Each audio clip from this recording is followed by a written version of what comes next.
Hello, I'm Susana Serrano. Welcome to a special edition of Inside City. This is our final show of the semester. Inside City is an interview show produced by the students of San Diego City College.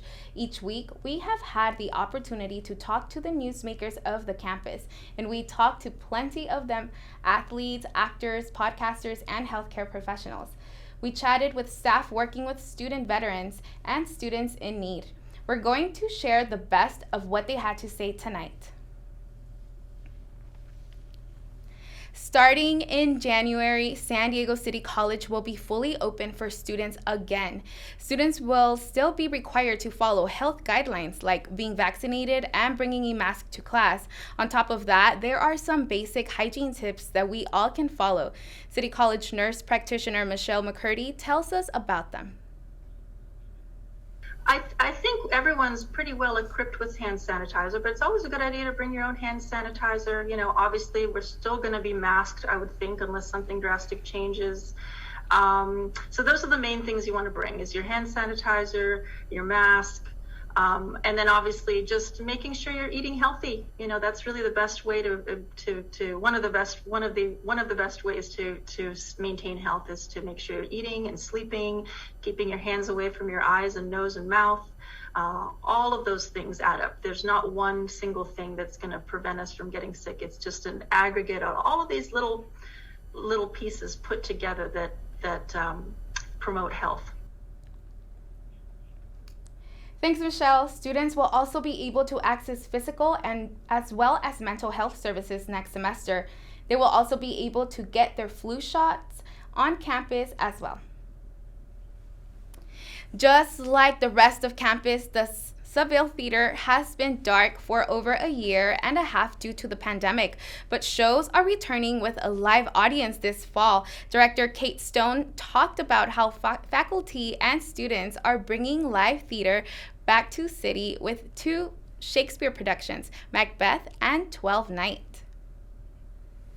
There's been a lot of superstition, obviously, that's built up around it, right? There's kind of that claim that if you say the name of the play in a theater, you're going to have a cursed production or whatever, which, as I have heard it, is because this used to be such a popular play that whenever a theater was about to shut down and didn't have the finances to keep creating plays and was about to go under, they would always do a version of this play because it was guaranteed to bring in audiences. It was going to be a real people pleaser production.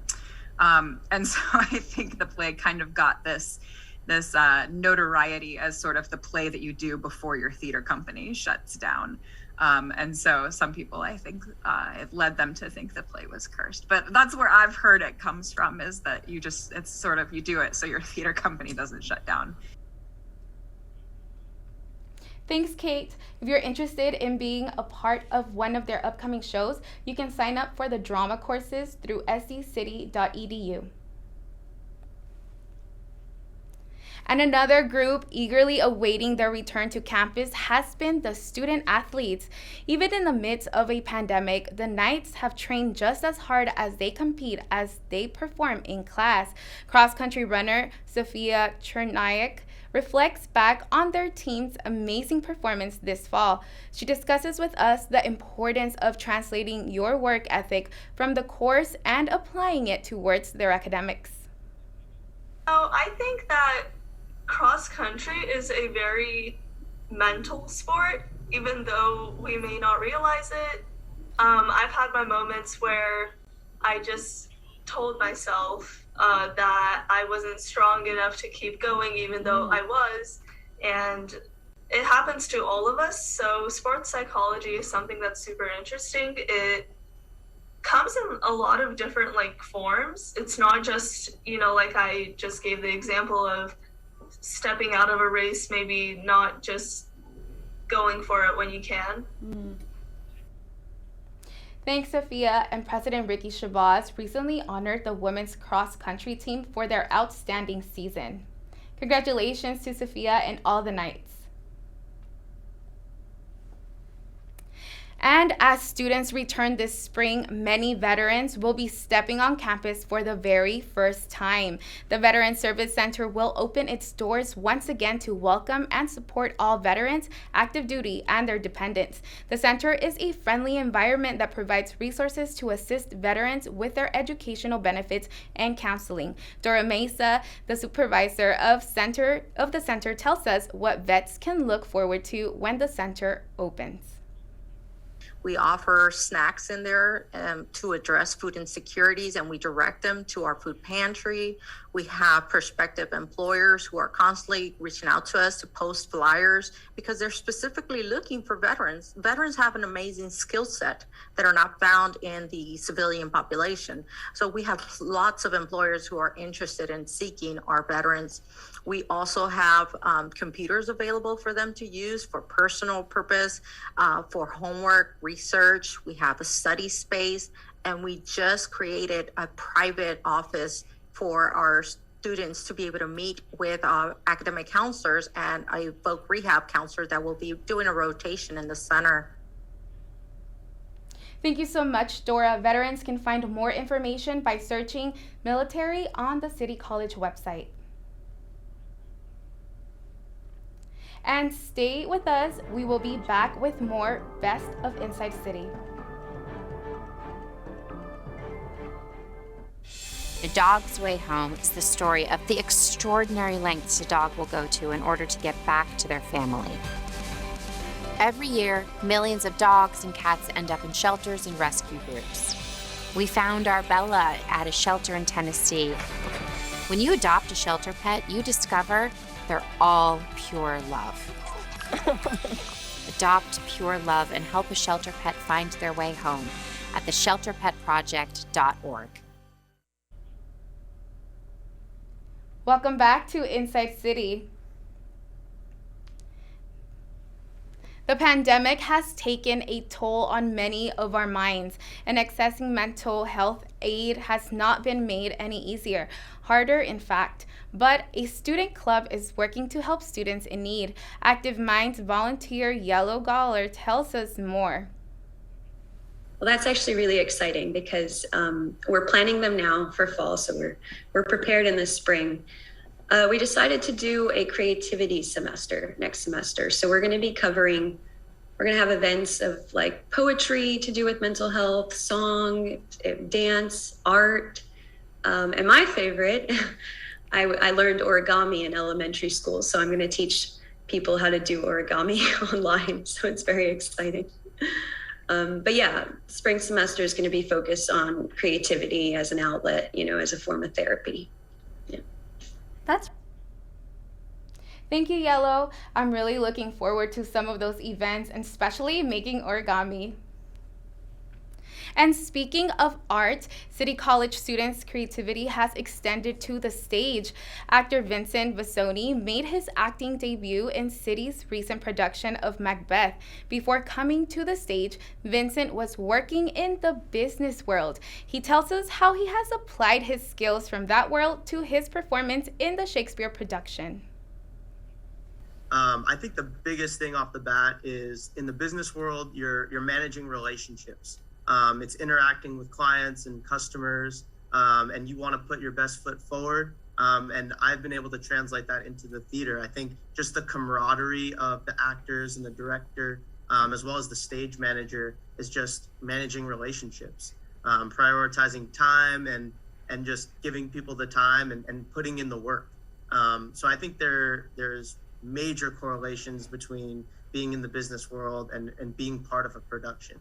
And if anything, I think this is going to help me kind of in my role as a, working in just everyday, day-to-day business adventures, basically. Bringing in, the ability to just sit down with folks and to really, hit the ground running. Thanks, Vincent. It's interesting to hear how business and theater go hand in hand.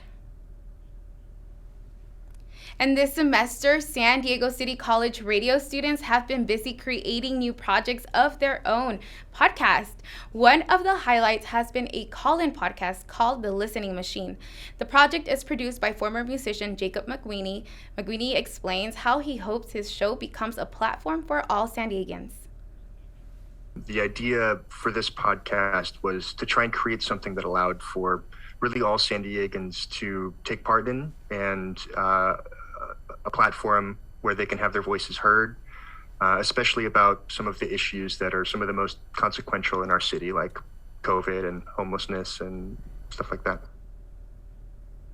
Thanks, Jacob. Those are very important topics we should all be talking about. To listen to more podcasts by City Times media students, visit anchor.fm/sccitytimes. And finally, the pandemic has impacted the economic situation for many students here at City College. For some students, they have a way to alleviate the cost of their education through scholarships. Here at City College, Sylvia Ramirez has helped students apply for the scholarships they may need to either start or continue their education. Back in September, she talked about how she does that. I have a lot of stories to share because I do help the students and mentor them through writing their essays. Some of the essays that would stick out in my head at this moment would probably be from the first students who I ever helped usher through the process. We had an amazing group of nursing students who won and continued getting scholarships for support year in and year out, because they were making an impact not only on the community, but also within their major. Most of these students are now somewhere else and have received scholarships as they transferred.